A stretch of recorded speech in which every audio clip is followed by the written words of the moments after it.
thing to do. So there has been a bit of a change in the character, particularly because I always thought it was clear that the Nostalgia Critic was a character and that nobody should really be like this guy in the beginning because he was such a loser and a loudmouth and a jerk. But I found a lot of people were looking at him as a hero, and I'm like, no, don't do that. He's awful. Mar Wilson didn't think so. Yeah. So over the years, I tried to open him up a little bit more, which has also opened up the humor, which is nice.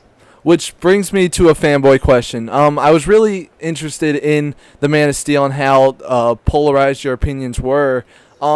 Did Joe's opinion kind of change your opinion a bit on the movie, by any chance?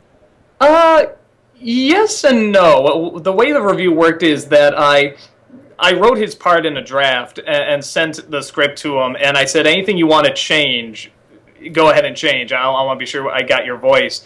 And he didn't really take out, he just sort of added a few things, which made me feel good. It made me feel good that I'm like, okay, I didn't totally miss the mark here. But watching it again, and when you see a movie again with the idea that, okay, I'm not going in to hate this, or as soon as you hit a certain mark, you're like, oh my god, we're going to do this. Once you accept the style, I disliked it a little less. If that makes sense. Yeah, so your review kind of changed my opinion on the ending. When I first saw it, I hated the Man of Steel ending, but when I heard you and Joe's opinion on it, I'm kind of like, yeah, okay. I kind of see what they were going for there. Yeah, I mean, and even then, I mean, that's, in my opinion, that ending is not a fully realized idea, but it's still an interesting idea. And even if it's not fully realized, I think it's still worth saying, hey, there's something here, rather than just dismissing it and saying, oh, it sucks. You know, it's like, right. No, acknowledge when something is fascinating. All right, and next question. Another big part of your reviews, at least now, with Mara Wilson frequently appearing on your projects. How does it feel? And the guy from The Room. I feel like a douche, but I don't remember his name, so I left him out the sentence. But it was Greg something. Mark Sestero. That's it. Anyway, how does it feel having these celebrities appear? And if you could have any person in entertainment or anything right now that's still alive in one of your videos, who would it be, and what would the video be, and why? I guess. In terms of what it's like, it's great because so many of these people, you go up, you ask, and so many of them say yes. One or two say no, but I mean, that's just part of it. Okay, you count your blessings, move on. But yeah, like Greg Sestero from The Room, he loved the review. It claims that as one of the big monuments that really helped spread word about it, between that and the Adult Swim airing. Or Mara Wilson, that was all just a misunderstanding, honestly, because she thought I was like the real character too, and was like this in real life, and quickly found out that it was just a put on, and just said, oh, I'm sorry, I didn't mean to take this the wrong way, and we just started talking about doing a video, and that's so great, because instead of, I mean, you could be bitter, you could be mean, you could be, oh, I don't want a part of this person, or she could be the same way. And no, you just look at it and say, hey, here's a great idea, here's a great opportunity, let's take advantage of it and let's have fun. The same thing with James Rolfe as the video game nerd. He could have looked at that and said, no, I'm afraid of getting fans upset or people taking it too seriously, which some did, but he still saw the possibility of the joke, and we had a great feud because of it. All right. We're almost running out of time here, so one more question. We need you to answer as briefly as possible. I just kind of screwed you off because what the question is. What do you consider your greatest achievement so far? It is sort of what I said before. I think it is the just anytime someone sends an email saying that they're thankful for what I do, it's helped them through something, and they feel better watching it. I think that's it. I think that is still that's the best feeling in the world. Cool. Great. Well, what do you consider what body of work that you've released do you consider you'd be most proud of, I guess? Ah, jeez. Wait. Sorry about the broad question. Wait, hold on.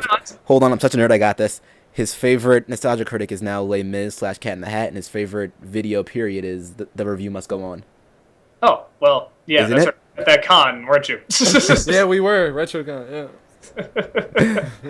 I jot down everything you say. Why do you ask questions you already know the answer to? But is there anything else that we should know about that you really consider dear to yourself that no one really knows about? I was born in Italy. Oh, really? I also do that too. Oh, I'm such a loser. God. No, because I said anybody, not nobody. Okay. All right, so we're running out of time here. Once again, thanks for being on the show with us. We have one little thing we're gonna do in a second, but we want to say thanks for everything you've done. Last words, Eddie. Thanks for being an inspiration. Thank you for having me on. Great. Version. And before we stop the broadcast, we're going to have an extended version of this interview that's going to be on YouTube later on our YouTube Planet Nowhere Studios, or we'll post on our Facebook page, Planet Nowhere Studios on Facebook. So if you're listening to this and you want to hear more, and if you're a fan of That Guy with the Glasses and you want to hear more detailed, Fanboy questions. a more fanboy-oriented version of this interview, check it out there. It'll be up sometime whenever we're not lazy. But for the radio interview. Before we sign off, we just want to, since we have Doug here, we have a segment called, well, we label it Confessionals. That sounds wrong. We just want to say, you're not just some random guy that we picked. You're actually someone that has a deep meaning to us, and we're proud that we've got you. Basically, you want to go first? I'll go first, yeah.